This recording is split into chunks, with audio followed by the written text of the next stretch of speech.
जिस दिन गुपकार अलायंस का जन्म हुआ था और जब गुपकार के तमाम नेताओं ने घाटी के आम लोगों से यह वादा किया था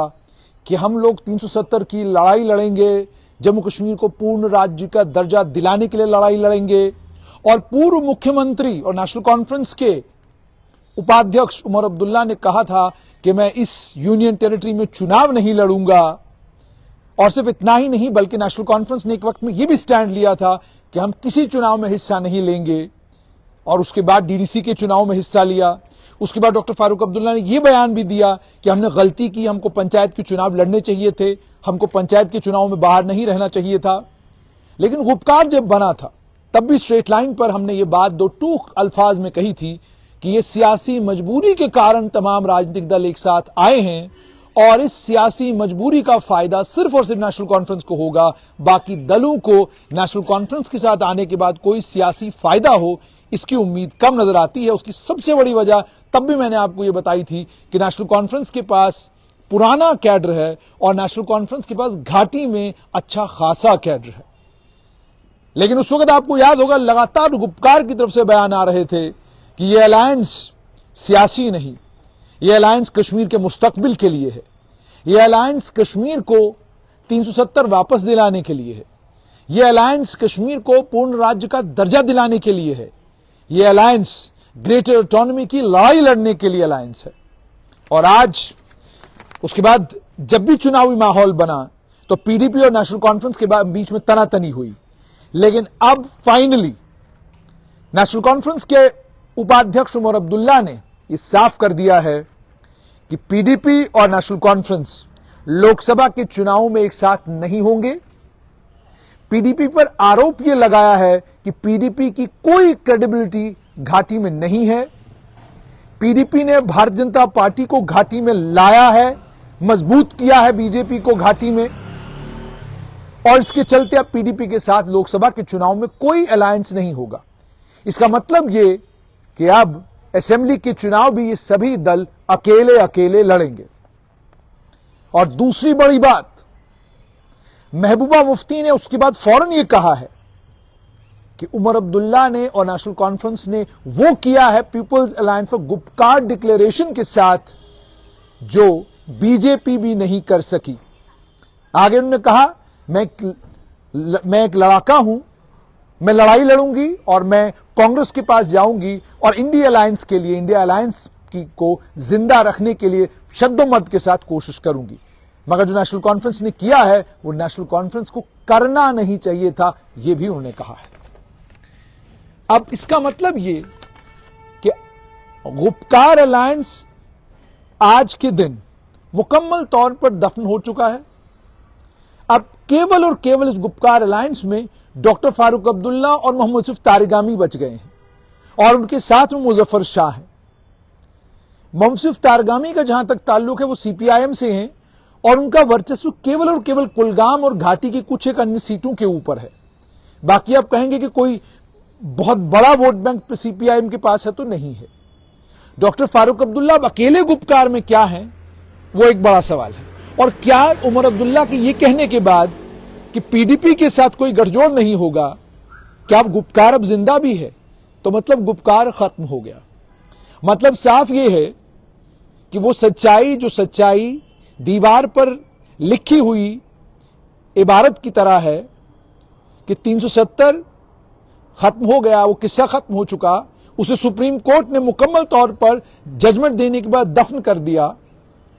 उस किस्से के खत्म होने के बाद नेशनल कॉन्फ्रेंस को भी ये लग रहा होगा या लगा होगा कि अब इस अलायंस में रहने का कोई मतलब ही नहीं है,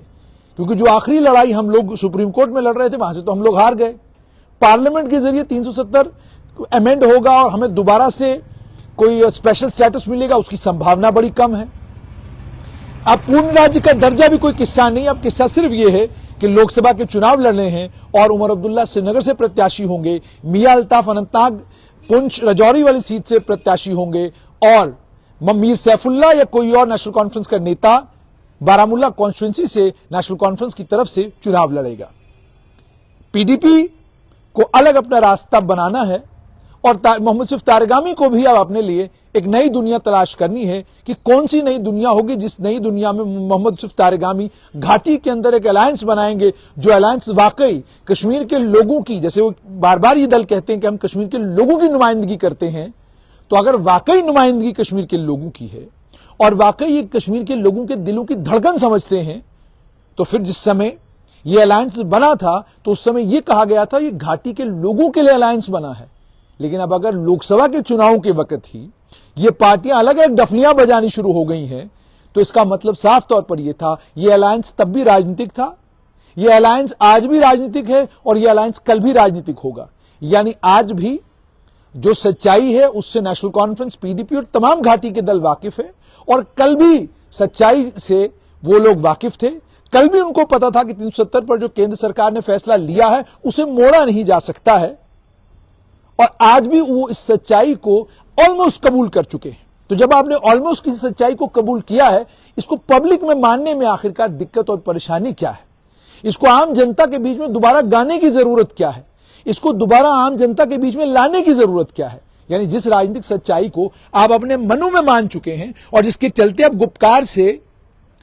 गटकार यानी अलग अलग हो चुके हैं, तो इसका मतलब कि साफ तौर पर यह है, तो फिर अपनी राजनीति को चलाने के लिए, अपने राजनीतिक भविष्य को बनाने के लिए और अपनी राजनीति को पक्का करने के लिए 370 का जगह अगर आपने राग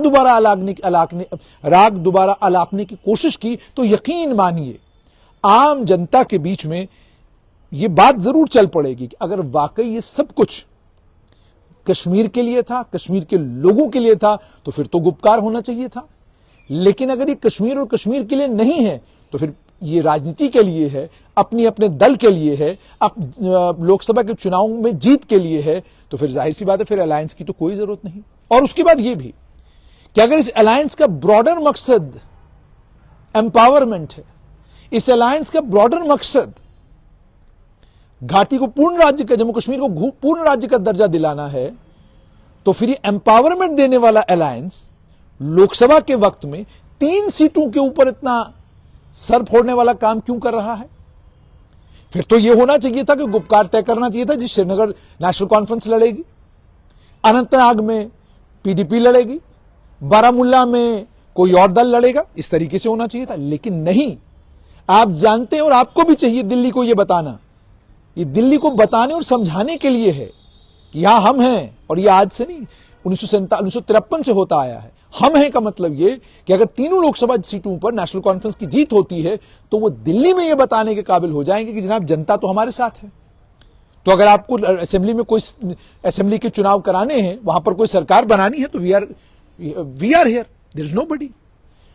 और इसी तरीके से पीडीपी भी अगर इन लोकसभा के चुनाव में इतना सरधड़ की बाजी लगा रही है, तो मकसद तो जाहिर सी बात है उनका भी यही है कि भाई अगर हम 1 सीट जीतते हैं या 2 सीट के ऊपर हमारी कामयाबी होती है, तो हम भी कम से कम बताएंगे। तो जब ये बताने की बात है और अपनी ताकत दिल्ली को दिखाने की बात है, तो फिर इसमें जम्मू कश्मीर के लोगों का या घाटी के लोगों का हित है, ये समझ से परे है।